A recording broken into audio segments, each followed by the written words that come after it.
Olá pessoal, tudo bem?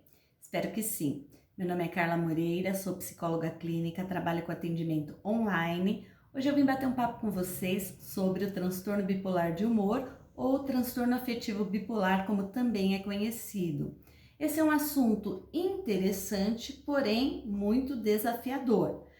Por que ele é interessante? Porque existe muita desinformação nesse sentido, né? Há um modismo das pessoas falarem que são bipolares ou que o namorado é bipolar, os pais são bipolares, enfim.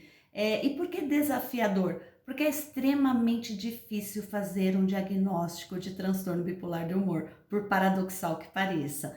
Eu lembro de uma situação, gente, que um atendimento que eu fiz, eu sempre encaminho uma ficha de atendimento inicial para o paciente. E aí nessa ficha, além de informações sobre dados pessoais, tem o histórico clínico, se a pessoa já fez tratamento psiquiátrico ou psicológico, qual o diagnóstico, se toma algum medicamento, etc e tal. E aí a pessoa colocou no diagnóstico que tinha na ocasião transtorno bipolar de humor.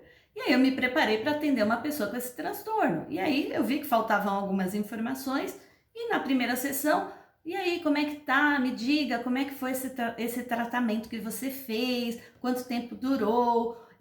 Você toma medicamento? Enfim, a pessoa falou, não, eu não fiz tratamento. E eu, mas quem fez esse diagnóstico? Ah, não, esse diagnóstico não foi feito nem pelo psiquiatra, nem pelo psicólogo, fui eu mesmo que coloquei aí. Aí eu, tá, entendi. E aí depois conversando com essa pessoa, ela percebeu que aquilo não era transtorno bipolar de humor. Qual a referência que ela fez, né, ao colocar isso na ficha? Que às vezes ela acordava muito feliz, trabalhava, e no final da tarde ficava triste, ou à noite tinha um pouco de melancolia, ficava lembrando de coisas tristes, enfim. E aí, gente, isso é muito comum, por isso que eu falei do modismo, né? Muita gente diz que tem transtorno bipolar porque eles confundem com oscilações nas emoções, como alegria e tristeza. No entanto, alegria e tristeza são emoções que fazem parte da vida da gente. Isso pode oscilar, né, no mesmo dia ou ao longo da semana, enfim, mas isso não tem nada a ver com transtorno bipolar de humor.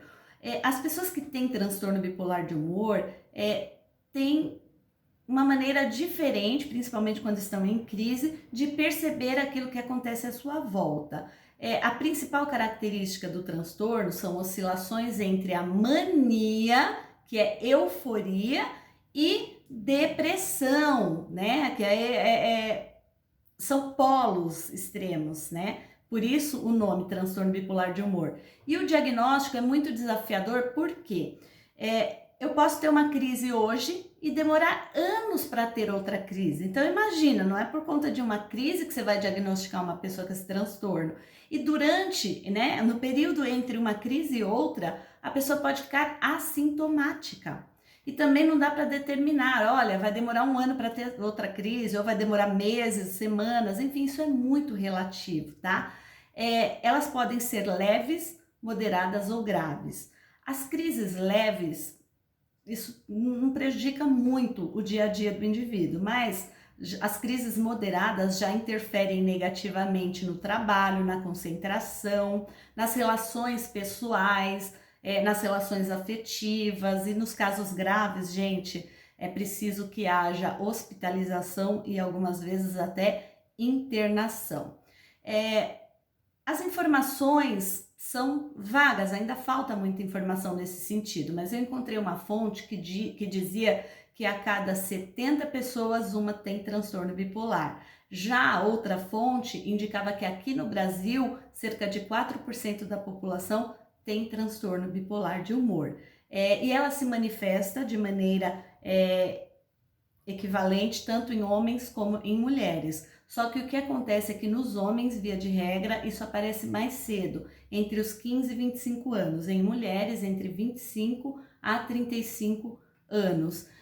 E aí eu falei que transcende alegria e tristeza, porque, gente, o humor envolve energia e sensibilidade, energia física, energia mental que pode estar muito aumentada ou muito diminuída, e sensibilidade, principalmente um aumento na sensibilidade em relação ao prazer e à dor. Então, essas são características muito marcantes. Por exemplo, quando eu estou em mania, quando o indivíduo que tem transtorno bipolar de humor está em mania, ele tem um aumento na energia mental e na energia física. Para vocês terem uma ideia, essas pessoas dormem pouco, elas têm em média 4 horas de sono, isso já basta para elas. Elas ficam eufóricas, muito expansivas, com uma necessidade de se comunicar muito grande. Algumas vezes ficam mais irritadiças, elas têm um pensamento acelerado e às vezes se envolvem em várias atividades ao mesmo tempo, porque ela também se distrai com tudo e muda o foco. Mas muitas vezes também se tornam mais produtivas, porque não cansa, né, gente? Tá lá, tá na mania, tá eufórico. Mas também, via de regra, essas pessoas costumam gastar mais, ou elas têm delírios de grandeza, achando que elas são mais do que são, ou têm mais do que têm de fato. Existem alguns relatos que apontam que pessoas tiraram todas as economias que estavam aplicadas e gastaram de forma impulsiva, por exemplo, comprando viagens que depois não poderiam bancar, ou comprando muitas coisas, gastando. Existem relatos que indicam que as pessoas também, quando estão em crise, em mania, há um aumento no uso de álcool, a sexualidade também fica mais aflorada, então essas pessoas podem ter comportamentos por impulso e sem tomar os devidos cuidados. Eu lembro de uma situação na época da graduação que a pessoa havia vendido um imóvel por um preço aquém do que aquele imóvel valia, e depois a família até ia entrar na justiça para rever essa negociação. Então, às vezes a pessoa vai arrumar o guarda-roupa, ela tira tudo que tem e doa tudo que tem quando ela está em euforia. Muitas vezes esses comportamentos ocorrem de maneira imprudente, mas não necessariamente todo mundo vai ter todos esses sintomas, tá, gente? Agora, em relação à depressão, há uma diminuição significativa na energia física, energia mental, e um aumento na sensibilidade à dor. Então ocorre muita melancolia, perda de apetite, a pessoa sente que o corpo está pesado, muitas vezes ela não quer ter contato com as outras pessoas, então ela evita convívio social. Nos casos mais graves, a pessoa pode ter ideação suicida. O diagnóstico é clínico e é feito pelo psiquiatra com base nos sintomas e no relato dos próprios pacientes. Isso é tão complicado, gente, que tem até algumas classificações. Por exemplo, nós temos aí o transtorno bipolar de humor tipo 1, que via de regra a oscilação entre a mania e a depressão ocorre da seguinte forma: a depressão às vezes é leve e a mania é muito severa. No tipo 2, a depressão é profunda, é grave, e aí a gente nem chama de mania, chama de hipomania, porque é mais leve. Na verdade, nesses casos acontecem mais irritabilidades do que euforia propriamente dito. Tem um misto que ocorre simultaneamente a depressão profunda e a mania severa. E também tem o que a gente chama de ciclotimia, que a mania e a depressão são leves e podem ocorrer aí oscilações de humor no mesmo dia. Essas características são importantes também para a gente diferenciar o transtorno bipolar do transtorno de personalidade borderline, porque no borderline, no transtorno de personalidade borderline, as oscilações de humor acontecem no mesmo dia. No transtorno bipolar existe certa estabilidade, isso dura algum tempo, né? Entre a mania e a depressão, enfim. E às vezes pode demorar algum tempo também, entre uma crise e outra. Bom, pessoal, essas foram as informações que eu trouxe para vocês hoje. Óbvio que eu não tinha pretensão de esgotar o assunto aqui mesmo, porque não tenho nem know-how para isso, mas eu acho extremamente importante compartilhar informações sobre a saúde mental.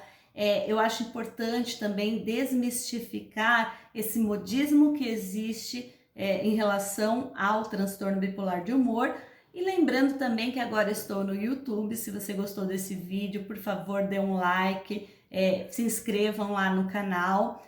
E se vocês perceberem esses sintomas, ou né, se você achar que isso está acontecendo com você, ou alguém que esteja ali à sua volta, sugira que a pessoa procure ajuda. Via de regra, as pessoas procuram primeiro o psicólogo, quando o psicólogo percebe que pode ser um problema relacionado, né? Ele encaminha para o psiquiatra, mas também, tanto faz, você pode procurar o psiquiatra para relatar esses problemas aí, e aí normalmente, gente, a gente pode fazer junto, né, a psicoterapia com a intervenção medicamentosa, porque não tem cura. É possível que essa pessoa ela vai tomar um medicamento que são os estabilizadores de humor e durante um longo período de tempo, tá? Se associar com a terapia, a gente costuma ter resultados aí bastante positivos. Eu espero que vocês tenham aproveitado as informações. Até a próxima. Tchau, tchau.